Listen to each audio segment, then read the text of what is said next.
So I spent the day working, selling stuff. I had a garage sale. I started about noon and I went till 7, and I made about $40 cash. Plus I sold a bicycle for $400. So I guess I did okay for the day. And I didn't really have anywhere to go. I can't get back to my boat without walking 9 miles or riding a bicycle. And so I just come up to the airport here and I'm gonna take a little nap, maybe sleep for 3 or 4 hours here at the airport on one of their benches. Turn around, you can see the benches. They're not the most comfortable benches. They got these arms in the way that you can't lift up. Other than that, it'd be okay. And of course, if you're not from Portland, Oregon, then you might know that this carpet's kind of world famous and people come here and take their pictures of their feet on this carpet.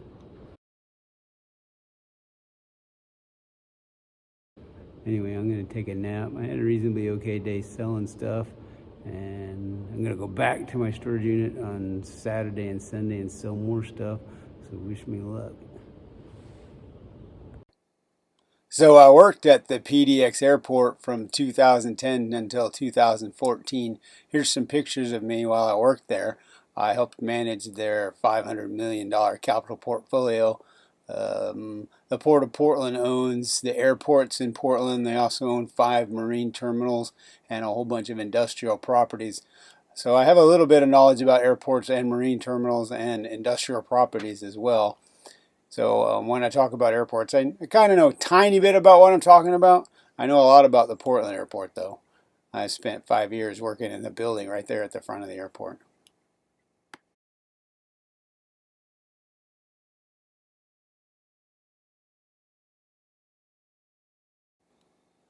Before working for the Port of Portland and at the airport, I worked for a company called Cambia. I got laid off in 2009. There was kind of a big economic crash here and around all the world, and lots of people got laid off. In 2009, I was sitting at my desk trying to think about what I was going to go do with life. I got a pretty good severance package, like 4 or 5 months of pay. And one of the ideas I had was to sail around the world on a sailboat, because I found out that you could live for about $12,000 a year on a sailboat. And I thought, gee, maybe I should just retire and be a retired guy that lives on a sailboat. And I used to talk with my friend Patrick at work about it all the time. And I approached my ex-wife about it, but she wasn't really interested. She thought it'd be great if I sailed from port to port and she flew to every port and we hung out in the marinas. But of course, you can't really do that for $12,000 a year now, can you? So I ended up looking around for jobs, and I got offered a couple of jobs, and I took the one at the port. So now I have a kind of a chance to do a redo and go sailing instead of have a job where I wear a shirt and tie to work every day and look like a Mr. Professional. So kind of a chance in life to start over or take a different path. If it's like a tree and you climb the tree and you have one branch, you can go one direction, you have another branch, you can go another direction. So back in 2009, I took the branch that took me towards going to work and wearing a shirt and tie and paying for the house and the car and all that stuff and making sure my kid got to go to school and have friends. And now I don't have all of that attachments in life. So now I can take the other branch and go do this fun sailing thing and sail around the world. Those were just some of the people and YouTube videos that motivated me.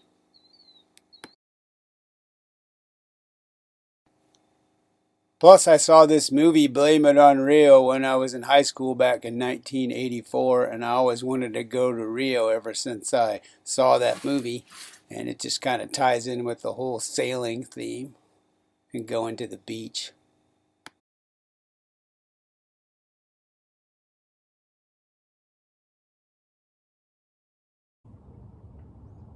Hey, Bob here. So I spent the night at the airport, and now I'm back over at my second storage unit where I'm having a garage sale today. The garage sale doesn't really start till noon, but it's about 8 a.m.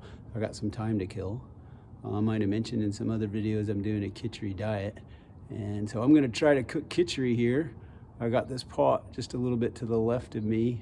I don't know, maybe on the screen it's right. But there's this little silver pot that my mother used to cook fried rice in. It was kind of a brown rice. Well, it was white rice with soy sauce and some ground sausage and mushrooms in it. And So there's kind of a little bit of a special memory there. Anyway, I'm going to try using that pot. It's like one of those, you plug it in and it'll heat things up to like 350 degrees. It's a portable warming cooker pot. I'm going to try to make kitchari with it and some white rice and see how it goes, and then prep and get ready for my garage sale. And I made about 40 bucks yesterday at the garage sale, and I made another 400 selling a bicycle that I had. So let's see how well I do today.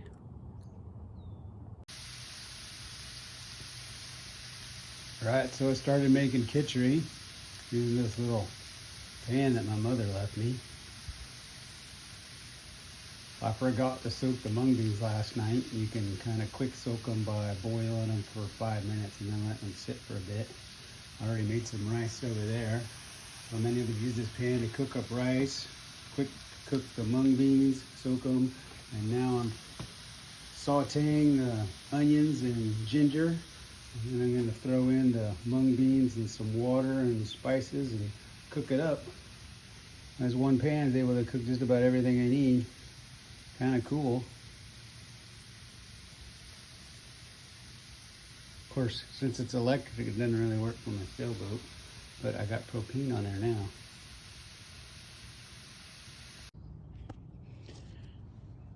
Now this time I'm making the kitchari with the cilantro. I throw a whole bunch in. Sometimes I cut it in half. Make 2 different days out of the one bunch of cilantro, but cilantro is super yummy and tasty. It greens it up a bit. So you can see this particular day is super watery. I don't know if that's because I don't have enough heat going or added too much water. It doesn't really matter. It can be super watery or it can be kind of pasty. Just kind of depends to your liking. Just give it a taste. Yum.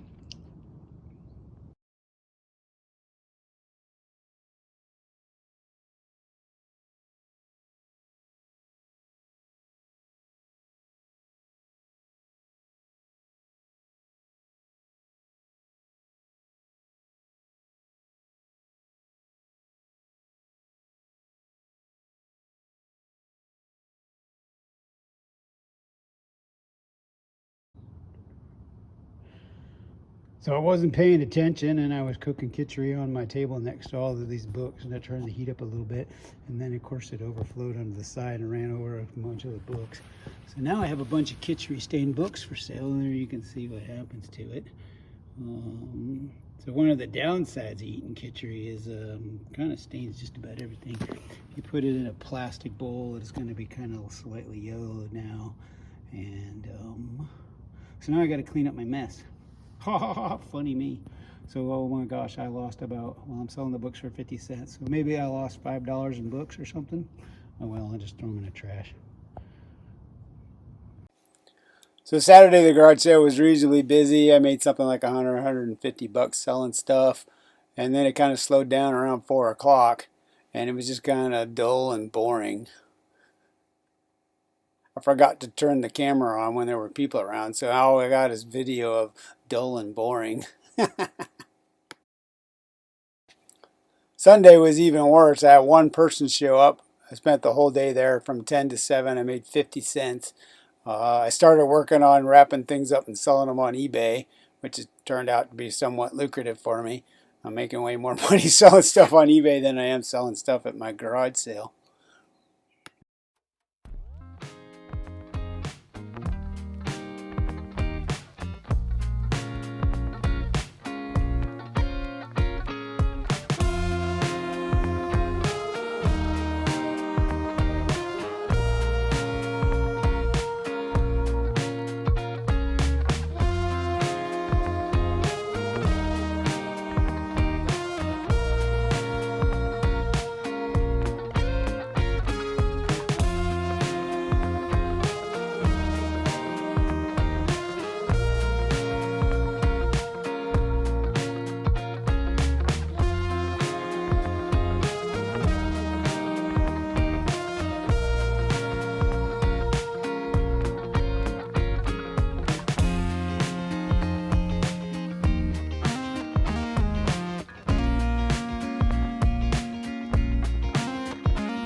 So I spent my Sunday wrapping up these games I have from a company called Games Workshop that were sitting in my garage and basement for 20, 25 years. I already sold one called Space Hulk for about 280 bucks on eBay, and I spent some time wrapping up another one called Necromunda and getting that set up and ready to go. So it'll sell next week. I got 5 things I found to put up for sale on Facebook Marketplace. Links below in the description. If you're interested in any of them, give me a shout and we'll connect. Only available here in Portland, of course. Hey, Bob here. So I started a Patreon page. If you don't know what Patreon is, Patreon's a site that allows content creators to create and share content with people that are interested in what they're doing, and then those people can help provide financial support for those content creators, and they get special content that people in the public wouldn't otherwise get. So like when you watch a YouTube channel, that's pretty much available to everybody, versus you could go on Patreon and see special content that only you would get access to because you're a patron. So I'm here to encourage you to become my patron and check out patreon.com/oceansiderisk. There's a link down below. Also, I've got links down below on my videos for buying me a beer. Here's a beer I found today over at Fred Meyer called Hurricane High Gravity, and it's actually pretty good. And I thought Hurricane was kind of funny because it's a sailing channel, and I spent a little bit of time hanging out with hurricanes. So buy me a beer if you don't want to be my patron.